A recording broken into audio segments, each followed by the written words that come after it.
Hello everyone and welcome to part 28 of our F1 22 driver career mode here with Mercedes for the Bahrain Grand Prix and heading into the final 3 rounds of the season, all in the Middle East. We've got Bahrain, Saudi Arabia, then Abu Dhabi. Last time out we were at Monza in Italy. If you haven't seen that one, go check it out. We started at the back of the grid. We ended up coming through for a great drive to finish in P5, so the gap to the guys in second and further down did come down a little bit as those guys finished ahead of us. However, we did some great damage limitation to come away with the round with a still very nice margin. We did unfortunately lose the lead of the constructors to Red Bull. We are currently 11 points off of them, and with the way the performance chart is going, those guys have been bringing some massive upgrades.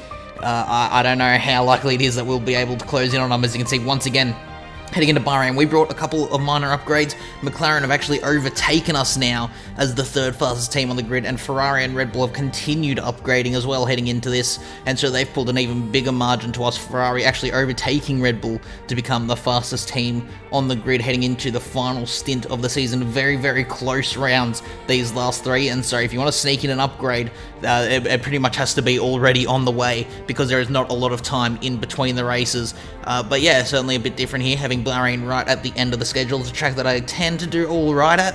I'm not super quick around here, but it's certainly not a bad track to try and gain some good points on our rivals around us and maintain the nice lead that we do have in the championship at the moment. Obviously, heading into the end of our final season on this game, it'd be nice to actually get a Drivers' World Championship. And so yeah, we've got a lot of work to do, especially since our car is a bit slower than the guys around us. But yeah, let's now go to the grid rundown for the Bahrain Grand Prix. Off the back of a fantastic qualifying session, it's time to see how our starting grid looks like for today's race. Pierre Gasly lines up on pole position, edging out Max Verstappen, who'll start from P2. Moving on to the rest of the grid, we have Norris, Leclerc, George Russell and Hamilton, Benjamin, Fernando Alonso, Magnussen and Carlos Sainz, Perez, Ocon, Alex Albon and Ricciardo, Stroll, Tsunoda, Mick Schumacher and Nicholas Latifi, Joe and Robert Schwartzman. Which of these talented drivers will come out on top today? After the points finished last race, let's aim to keep that momentum going.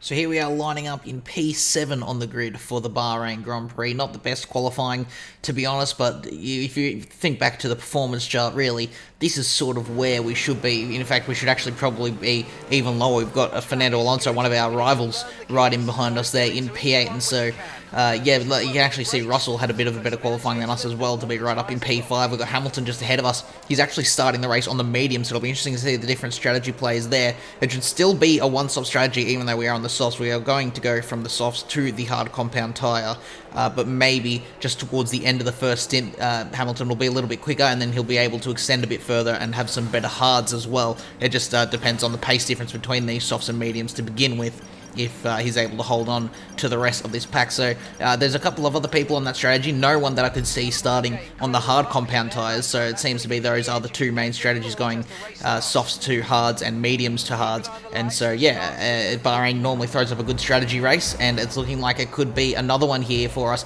as we line up on the grid waiting for the 5 red lights, and we are underway for the Bahrain Grand Prix. It's an all-right start. It's certainly not as bad as it was last time out in Monza. We've kept with everyone around us. It was a very good start for Hamilton, again, considering he's on that slightly harder compound tyre. Alonso has sent it down our inside into turn 1. In response to that, we're going to try and see if we can get our nose around our teammate. We're not quite able to, and so for now, we head into turn 3. Actually, we're going to get a better run out of turn 3 than our teammates. We get up alongside him there. Are we going to be able to go down the inside of Alonso to get the position back? Ocon, out of nowhere, sends it, and actually almost hits us as he goes over the inside curb there. We get around the outside of the Alpine and hold on to our P7, so we've stayed where we started for now as we set our sights on Fernando Alonso, who made it past us at the start. We got ahead of our teammate Russell, who's had a shocker of a start to this Grand Prix. After just the first sector, he fell from 5th all the way down to 9th, and so yeah, that just sort of again further illustrating the poor form he's had all season long so far. But as we cut now a little bit to the end of the first lap, just one more corner in this straight to go. Fernando Alonso all over the back of Lewis Hamilton, struggling a little bit on those mediums. The Ferrari to the outside of the final corner. He's going to try and sweep. There's a little bit of wheel-to-wheel contact there, but in the end, the Ferrari does get ahead of the McLaren. However, now, McLaren is going to be right in the slipstream of that Ferrari, so Fernando can sense it. He goes a bit defensive. Hamilton doesn't care, though. He's going to go to the inside, and this is just slowing us all down, allowing that top four to try and pull away a bit. However, these guys do not care. They are jockeying for position here, and Hamilton actually does get the move back on Fernando Alonso, so very good pace there from the McLaren on the mediums, and if he can carry that on, then he could see a very, very good strategy working out for him later on in the Grand Prix as he has some slightly fresher tyres. We close right up now to the back of Fernando Alonso as he's being slightly held up by the McLaren. Obviously, as fast as Hamilton can be, he's always going to be slower in the mid part of the corner on that harder compound tyre, so we're going to take advantage of that and dive it to the inside of the Ferrari there in the second sector, and we get the move done up into P6, so we've made up one spot so far from the start of the race, which is always good. Looking back at Alonso, though, he gets on the outside curb, pushing a little bit too hard in the dirty air by the looks of it, and he rides it like a skateboard. He didn't spin. A lot of the time you'll see cars spin when they do that, but luckily he held onto it, so he's only really had a bad exit and is now under attack from his former teammate Esteban Ocon in the Alpine, who's gone to the inside. There's a bit of contact, but the Ferrari does hold onto the position for now and stays in P7, but that actually puts Ocon under pressure from our teammate Russell, who's still sitting behind him there in P9, is actually under a little bit of pressure himself from Kevin Magnussen in the Ford, rounding out the points paying positions there as we now head down towards the final corner. Once again, Russell all over the back of the Alpine in the slipstream. Ocon goes defensive into the final corner. Russell goes to the outside. He's actually backed out of it a bit there, but however, Ocon should have a poor exit out of the corner, although actually Russell's had an even worse exit. I don't know what's happened there. Ocon was on the worst line. Alonso's in the pit lane. You can see his name tumbling down there. Magnussen's going for a move on our teammate. Carlos Sainz in the Williams is trying to make it 3 wide, but the Ford to the inside of our teammate. They're going to go side by side through turns 1, turn 2. Magnussen gets the better exit. Now to turn 3, he is ahead, and now Sainz looking to make the move on George Russell. They've all got DRS off of Esteban Ocon, so all equal there in terms of that. Sainz did send it to the inside of Russell, but isn't able to get the move done. So George now down into P9, going to have to try and make that move on Kevin Magnussen. He initially tried to get up into P7 ahead of Ocon. He's ended up dropping back down to P9 now, ahead behind Magnussen. Meanwhile, now looking towards the end of lap 3, we're all over the back of Lewis Hamilton in that McLaren. So still, at least for now, this soft tyre is a little bit better than that McLaren on the mediums. And so Hamilton's going to go defensive. We got the DRS. He very aggressively defends the inside, so we're going to go to the outside of the first corner here on lap 4, and we sweep around there beautifully inside of turn 2. He'll have the slightly better run, but we do get our nose ahead there with the slightly better grip on these tyres, and we actually get a helping of DRS as well to help us defend into turn 4. And so for now, that is us up into P5 once again, just like where we finished in Monza. We need to be finishing a bit higher up than this, but at least for now, it's good damage limitation to those guys that are in quite a bit quicker cars than us. But we're going to have a look at an order check here on lap 7. It's Verstappen leading the way for Red Bull in the championship hunt at the moment. Lando Norris, he's not in the championship hunt really anymore, but he's still finishing very well in that McLaren to be up in P2 at the moment. Then in P3 is Pierre Gasly, who's come off the back of 2 race wins in a row, last time out being at Monza, and yeah, he's been doing quite well, but at the moment, yeah, just doesn't quite have the same pace as his teammate up in the leaders. And Leclerc in the Ferrari in P4. Ferrari's supposed to have the quickest car at the moment. However, it looks like the Red Bull just has slightly the better of them here around this Bahrain circuit. It's then ourselves, as we just saw in P5, followed by Hamilton in P6. And then Ocon in the Alpine. He's actually within DRS range of the McLaren in P7, so we could very well see him mounting an attack on the 7-time champion very shortly. It's then Magnussen in the Ford in P8 ahead of our teammate Russell, still trying to get the move back done on him in P9. Russell, as I said, has been struggling all season long and just not quite able to get the results that he should be out of the car,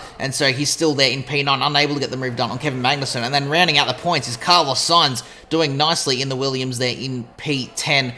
Not a bad effort from him at all in that Williams, which has unfortunately fallen a bit further back from where they were in Season 2 when we were there. It's in Perez in 11th, just out the side of the points. You'd imagine he'd be on the charge to get back up there. He's been doing very well in that Alpine so far this season. And then all the way back here is Fernando Alonso in P19. I'm pretty sure he made a bit of contact with Ocon when he tried to come past him there.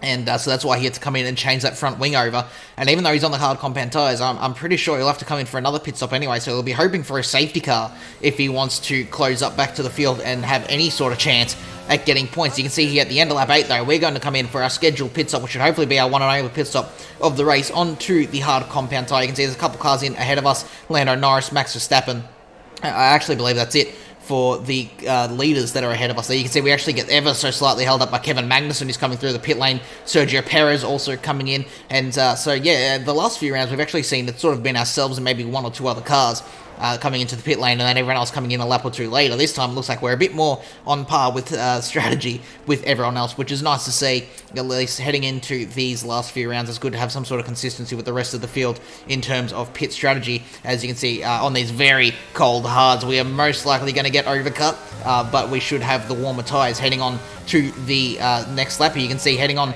to lap number 10 at the end of our lap onto our first flying lap on these hards. You can see Ocon is out ahead of us, but as I said, he's going to be on those cold hards. Meanwhile, we've now got some temperature into him, and so while we are in right behind him, we should hopefully be able to close in, heading up towards turn 4. There's no DRS, unfortunately. However, watch this as we head up towards turn 4, using a bit of ERS to stay close. Look how much quicker we're able to head through the corner, almost able to send it around the outside of the Alpine there. That is just how much difference there is in cold set of hards and a warm set of hards. So we're going to be all over the back of the Frenchman through this S section, heading into the second sector. And just like the move we made on Alonso, we're going to send it to the inside here of the hairpin. He's actually going to get a slightly better run, but because we have the warm temperature in those rear tyres, we're going to keep it alongside. I'm going to back out here. He's gone too deep into the corner. He's done the same mistake as Alonso. And as I said there, that's what you normally see, a car spinning out as they go over that curb. And Ocon's going to have to sit there and wait for every car to come past, because otherwise it just won't be safe. And there is a safety car deployed because of it, because he's parked up in that dangerous position. And you can see here, Pierre Gasly was actually already past the pit entry when the safety car was called. So the safety car's come out. He's ahead of the safety car, so he will still get a free pit stop. But you can see everyone from second down is going to come into the pit lane. That's going to be very bad for all of us that have already come in beforehand. You can see here is Gasly. He's going to fly around for one extra lap on those mediums. That may actually help him out in the end there. His hard compound tyres will actually be a lap fresher than everyone else. As you can see, Leclerc exits in P2. He was in P4, remember, before all the pit stops occurred. And then Verstappen in behind the Ferrari. Norris is in 4th. Hamilton has gotten very, very lucky with the safety car. He's all the way up in P5. Even Carlos Sainz in the Williams finds himself in P6. So, yeah, this safety car has really turned this race on its head. We're going to go for an auto check now that once all of the pit stops are done. So Gasly is still leading the way. As I said, he would be there after he comes in for his pit stop onto the hard compound tyres. So can he make it 3 wins on the trot there? The Frenchman in the Red Bull on very good form at the moment. And then Leclerc, he's actually on a set of medium compound tyres. So, yeah, interesting strategy there from the guys at Ferrari. Is that a blunder, or have we all underestimated how far those mediums can stretch it? Or is he going to try and go for another pit stop, maybe onto the soft compound tyres at the end of the race? And we're going to have to see how that strategy plays out. They do have the fastest car, as I said, and they can't really be affording to make any mistakes at the moment if they want to keep themselves involved in the Constructors' Championship. It's then Verstappen, remember, he's in the championship, so is Gasly though, so I wouldn't expect to see any team orders between the Red Bull guys, but they are going to be vying for a 1-2 and potentially racing each other to the very end here. It's then Norris in 4th, Hamilton in 5th after getting very lucky with the safety car. Sainz also getting very, very lucky with the safety car all the way up in P6. A great result for Williams at the moment. Not their best result of the season, obviously, in China. Remember, Albon finished all the way up in P4. It's then ourselves in 7th ahead of our teammate Russell in P8. Magnussen sits in P9 as well. So Russell actually got helped out there. He did finally get himself ahead of the Ford thanks to that safety car coming out and the different pit strategies. It's then Fernando Alonso has got himself up into P10 and back into the points paying positions thanks to this safety car, as we now at the very end of lap 13 going to get ready for the restart. I want to get as good a jump as possible, and look at this, the timing, almost perfection there. We are right up alongside wheel to wheel with Carlos Sainz as we go over the start finish line. Obviously not allowed to overtake until that point, and we do get ahead as we head into turn 1. I actually get my nose up the inside of Lewis Hamilton as well. Are we going to be able to get the move done on the 7-time champion back into the position that we wanted? He's had a poor run through turn 2, so we're all over the back of him through turn 3. As we go for the run down to turn 4, he's going to go defensive, so we're going to look to the outside. Can we go around the outside of the McLaren now? We are on equal tyres, obviously, so we don't have as much of an advantage over him as we did last time, but we do get the move done up into P4. Meanwhile, further back, Magnussen once again going to get the better of our teammate. So even though he got helped out with the safety car, he's going to end up losing out to the Ford once again. This again, as I was saying, he's going to just sort of show that he just hasn't really been around this season, George Russell, as we now look a bit further up here on lap 14. Charles Leclerc on those medium tyres all over the back of Pierre Gasly. The dirty air not really doing anything to that Ferrari, obviously, with the softer compound tyre that he's got on. He's going to go around the outside of the two-time race winner at Red Bull at the final corner. They're heading on to lap 15. He's going to lead the way. Is Gasly going to be able to close in the slipstream, though? No DRS just yet because the safety car has just come in, remember. And by the looks of it, no, Charles Leclerc is going to hold on for now, and you would assume on those medium tyres he should have very, very good pace, enough pace to potentially even pull out over a second before the DRS is enabled. As we now look here onto lap 17, Verstappen has the fastest lap at the moment, if you didn't see that. We are in 5th, trying to chase down Lando Norris for P4 as we head through the very fast right-hander, though. It's an engine failure out of absolutely nowhere. We didn't even have a warning for that. It's it. The Bahrain Grand Prix is over. It's going to be 0 points for us here with 2 rounds to go after this race. So we're going to retire with a mechanical fail. We pull over to the side of the track that just came out of absolutely nowhere. The engine's gone. We're out of the race. It's going to be 0 points for us here at a very, very crucial time in the championship battle.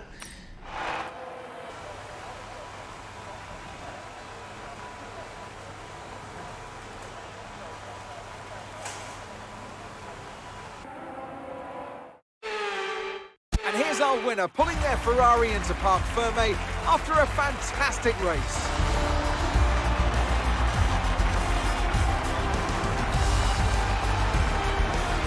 So, Anthony, what made the difference out there today? I feel like consistency was probably the key today. There's being quick, and then there's being quick lap after lap after lap. If you can do that, you can capitalise on other people's errors without making many of your own. And that's an approach that can push you a long way up the field.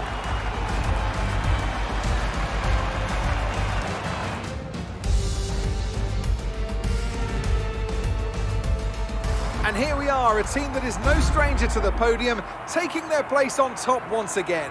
A sublime race today, and a stunning win for Ferrari.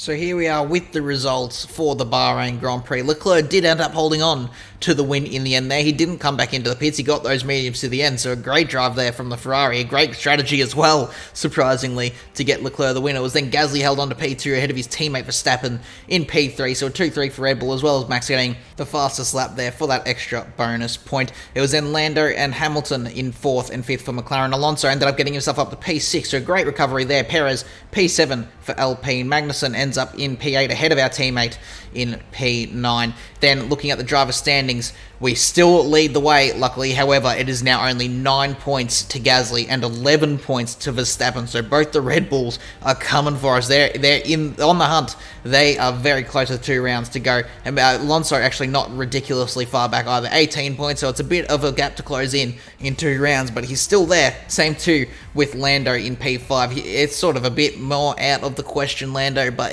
mathematically he's still there. In terms of the constructors, we've fallen even further down now. Red Bull still lead the way. Ferrari have overtaken us now for 2nd, and we are in P3. So after such a good start to the season, and even around the midway through, it was looking so good. It's all sort of starting to come undone as we just are struggling to bring upgrades to the car, and the other guys around us are bringing a whole bunch of them, but it is very, very close now in both the drivers and constructors, and so anything could happen in these last 2 rounds, especially when we head to Saudi Arabia next. That can end up being a bit of a crazy one. So that is all for this video, guys. If you did enjoy, make sure to leave a like and subscribe to see more content like this in the future, and I'll see you all in the next one. Goodbye.